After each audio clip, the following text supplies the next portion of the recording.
When a woman enters a room, something subtle happens that a lot of people can't necessarily put words to. The entire social awareness of a space like recalibrates when a woman is in the presence. I'm so excited.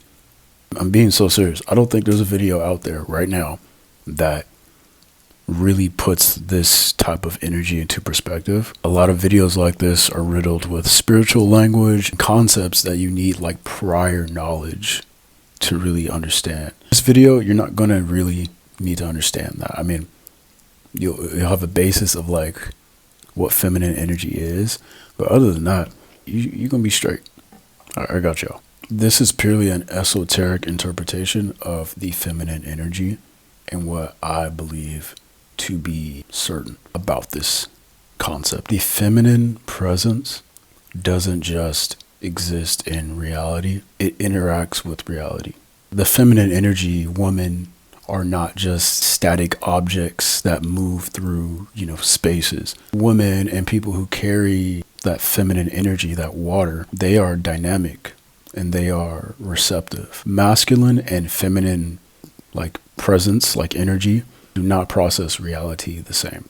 And that's on purpose. Like that's a good thing. The masculine operates more on structure, action, and outcome, while the feminine focuses more on the feeling, the emotion, and interpretation. So going over some of the archetypes that have to do with the feminine energy, the biggest ones are Venus and the moon. Venus organizes perception into beauty and attraction. The moon is more of an emotional presence. Another aspect of this feminine energy is receptivity. I'm sure I said that right. I'm almost positive. I don't even want to go for it again. Being receptive and having a receptive energy is often misunderstood as being passive or passivity. Receptivity is highly sensitive to emotional input and also has a deep relational absorption. So now that we have that out the way, this is very important. Once you understand that the energy you carry as a woman is naturally very receptive and very loose and very fluid. When you are like this, everything is amplified by 10. Everything is felt much more intensely. And there's two things that kind of come with being a receptive being. That is a lack of boundaries and discernment. The women in my life all have seemed to struggle with setting boundaries. And I think most women would attest to that. That is a really strong point, especially in helping develop minds of young women. And that is, what are your boundaries? Where do you say no? Where is the discernment? Being able to override your receptivity, that natural energy that you carry, to understand that the reality that you're perceiving is either being manipulated or everything just isn't what it seems. And honestly, discernment is a missing skill in everyone. The real challenge isn't being receptive itself. It's having discernment built into your receptive nature. Being able to feel deeply without absorbing everything. To remain open without being shaped by everything that you feel. I believe that a lot of women, a lot of ladies have this issue because they feel so deeply, naturally. And again, this is a challenge. This is not an easy thing to do. It's difficult for me, so I can imagine the average woman who is constantly feeling everything. Having this feminine energy that is constantly receptive and fluid and deeply absorbent in nature, and not having discernment and not having any boundaries for your person is extremely dangerous. So if you're a woman watching this, discernment on your part is going to be the best filtration system for you. You need to have healthy boundaries, meaning not closing yourself off to experiences entirely, but also knowing when to say no and exercising that no. Sometimes you don't have to give an example. You don't have to give an explanation. You don't have to explain yourself. No is no. It's because you feel something isn't right. You don't have to explain that to anybody.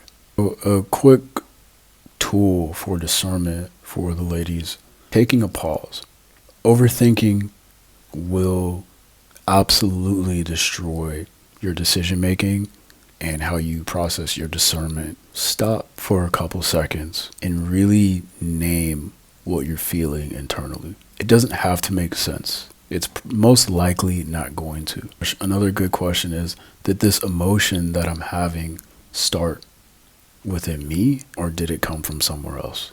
Because you are a receptive being naturally, you can experience situations in your reality that you wake up and be like, I let this guy do what? That was a crazy situationship I was in. Like, why the fuck did I do that? Not understanding this energetic system, like as a woman, I feel can really be very harmful. If you are a woman who is spiritually in tune with herself and you are not practicing this or trying to understand this concept, I think it's at a detriment to you, honestly.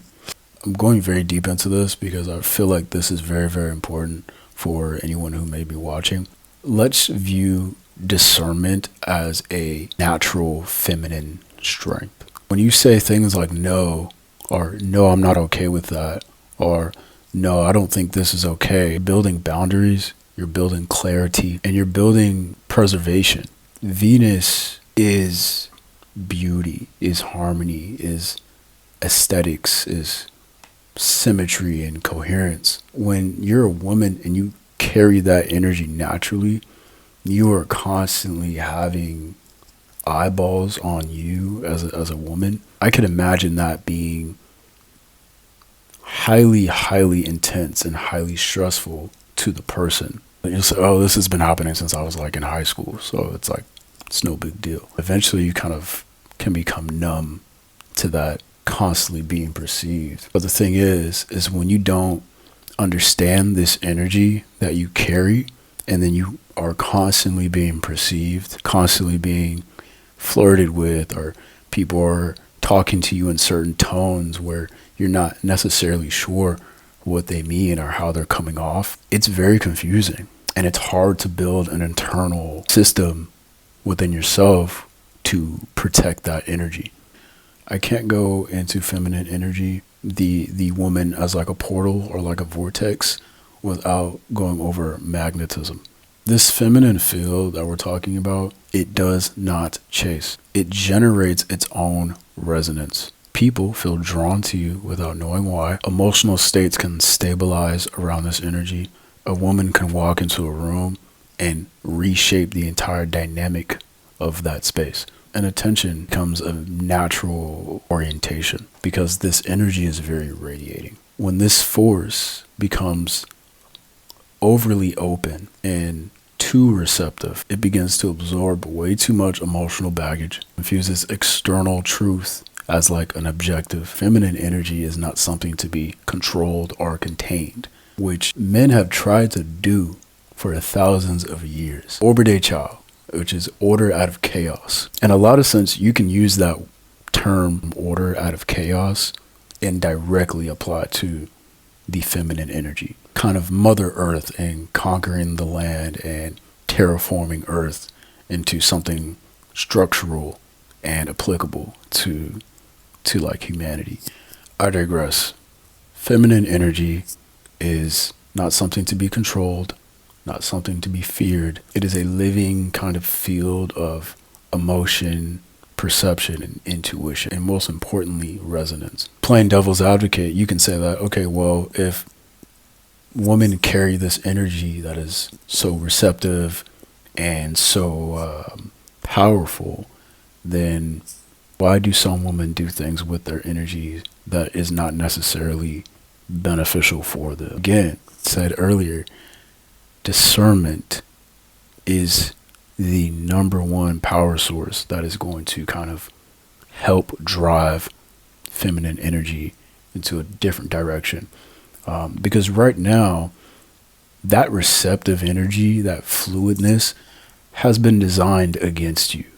The TikTok, the Instagram trends, all that shit, all of those things have been used to contain the feminine energy and control it and redirect that energy into other things. I'm not going to get into like a whole thing about it, maybe in a second video. So the highest form of feminine expression in this concept is controlled awareness. Learning to be self-aware in your openness. And again, like I said, this is a esoteric perception of this energy. Understand that every person, every woman has their own individual experience with their own psyches and nervous systems and understanding of their own energy. And that plays a factor in the things you experience. Experience things that you didn't ask for, but the bittersweetness of developing as a person is you get to learn your energies and you get to develop them for your betterment. I hope this isn't too loose or vague or too broad. I may have to do another video to really push this concept into like a framework, but that's all I got for you guys today. Until next time, peace.